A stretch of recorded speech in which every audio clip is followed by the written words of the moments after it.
السلام علیکم سامعین، امید ہے آپ بخیر و عافیت ہوں گے اور ہمارے چینل سے آپ کو ضرور استفادہ ہو رہا ہوگا۔ اللہ تعالیٰ دنیا و آخرت دونوں کی بھلائیاں آپ کو بھی اور ہمیں بھی عطا کرے۔ آداب زندگی کا یہ سلسلہ جو چل رہا ہے، اس میں آج ہم لوگ چیپٹر 13 تلاوت قرآن کے آداب کو سماعت کریں گے۔ تو چلیے شروع کرتے ہیں۔ بسم اللہ الرحمن الرحیم۔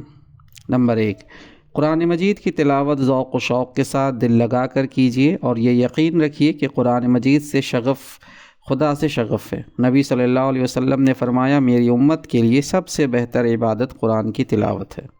نمبر 2، اکثر و بیشتر وقت تلاوت میں مشغول رہیے اور کبھی تلاوت سے نہ اکتائیے۔ نبی صلی اللہ علیہ وسلم نے فرمایا، خدا کا ارشاد ہے، جو بندہ قرآن کی تلاوت میں اس قدر مشغول ہو کہ وہ مجھ سے دعا مانگنے کا موقع نہ پا سکے تو میں اس کو بغیر مانگے ہی مانگنے والوں سے زیادہ دوں گا۔ اور نبی صلی اللہ علیہ وسلم نے فرمایا، بندہ تلاوت قرآن ہی کے ذریعے خدا کا سب سے زیادہ قرب حاصل کرتا ہے۔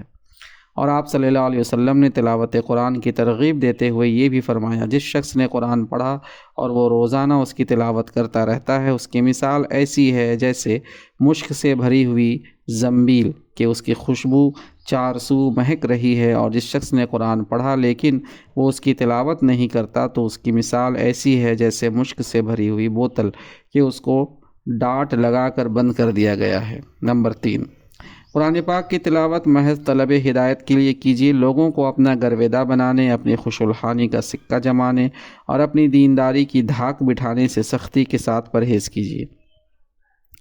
یہ انتہائی گھٹیا مقاصد ہیں اور ان اغراض سے قرآن کی تلاوت کرنے والا قرآن کی ہدایت سے محروم رہتا ہے۔ نمبر 4، تلاوت سے پہلے طہارت اور نظافت کا پورا اہتمام کیجیے۔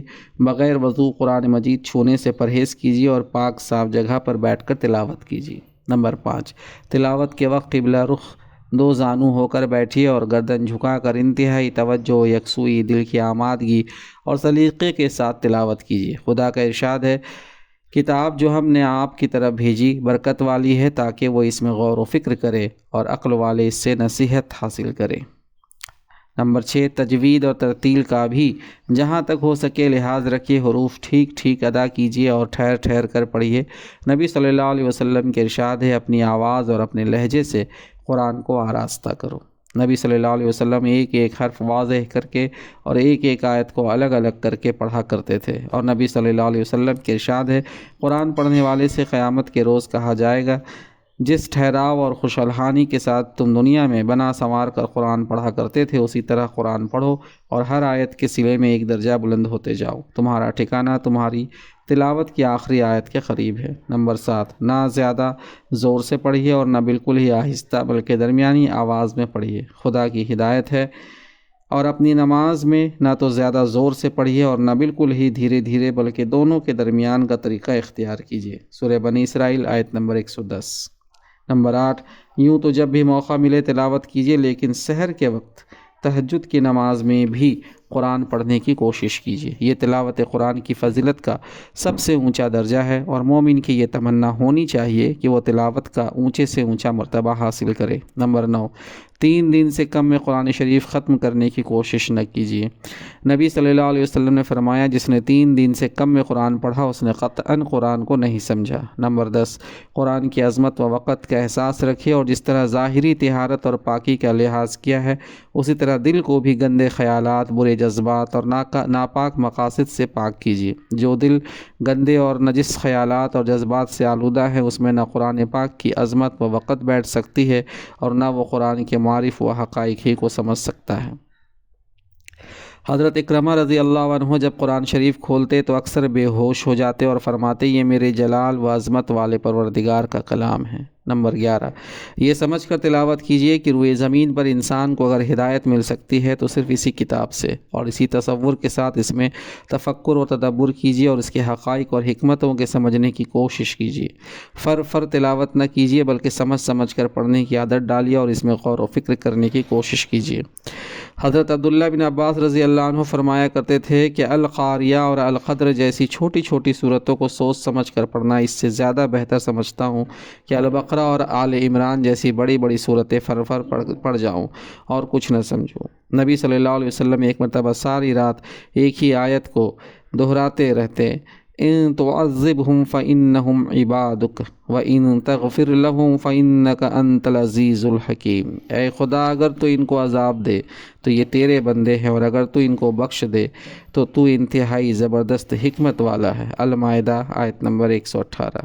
نمبر 12، اس عزم کے ساتھ تلاوت کیجیے کہ مجھے اس کے احکام کے مطابق اپنی زندگی بدلنا ہے اور اس کی ہدایت کی روشنی میں اپنی زندگی بنانا ہے، اور پھر جو ہدایات ملے اس کے مطابق اپنی زندگی کو ڈھالنے اور کوتاہیوں سے زندگی کو پاک کرنے کی مسلسل کوشش کیجیے۔ قرآن آئینے کی طرح آپ کا ہر داغ اور ہر دھبہ آپ کے سامنے نمایاں کر کے پیش کر دے گا۔ اب یہ آپ کا کام ہے کہ آپ ان داغ دھبوں سے اپنی زندگی کو پاک کریں۔ نمبر 13، تلاوت کے دوران قرآن کی آیات سے اثر لینے کی بھی کوشش کیجیے۔ جب رحمت، مغفرت اور جنت کی لازوال نعمتوں کے تذکرے پڑھیں تو خوشی اور مسرت سے جھوم اٹھیے، اور جب خدا کے غیظ و غضب اور عذاب جہنم کی ہولناکیوں کا تذکرہ پڑھیں تو بدن کانپنے لگے، آنکھیں بے اختیار بہہ پڑیں اور دل توبہ اور ندامت کی کیفیت سے رونے لگے۔ جب مومنین صالحین کی کامرانیوں کا حال پڑھیں تو چہرہ دمکنے لگے، اور جب قوموں کی تباہی کا حال پڑھیں تو غم سے نڈھال نظر آئیں۔ وعید اور ڈراوے کی آیت پڑھ کر کانپ اٹھیں، اور بشارت کی آیت پڑھ کر روح شکر کے جذبات سے سرشار ہو جائے۔ تلاوت کے بعد دعا فرمائیے۔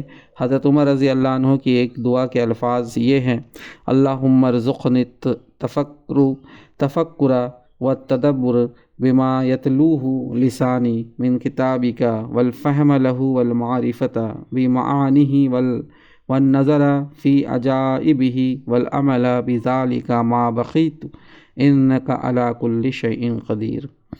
خدایا، میری زبان تیری کتاب میں سے جو کچھ تلاوت کرے مجھے توفیق دے کہ میں اس میں غور و فکر کروں۔ خدایا، مجھے اس کی سمجھ دے، مجھے اس کے مفہوم و معنی کی معرفت بخش، اور اس کے عجائبات کو پانے کی نظر عطا کر، اور جب تک زندہ رہوں مجھے توفیق دے کہ میں اس پر عمل کرتا رہوں۔ بے شک تو ہر چیز پر قادر ہے۔ اللہ تبارک و تعالی ہمیں بھی قرآن مجید سے ہدایت حاصل کرنے کی توفیق عطا فرمائے، تدبر و تفکر کی توفیق عطا فرمائے۔ وآخر دعوانا ان الحمد للہ رب العالمین۔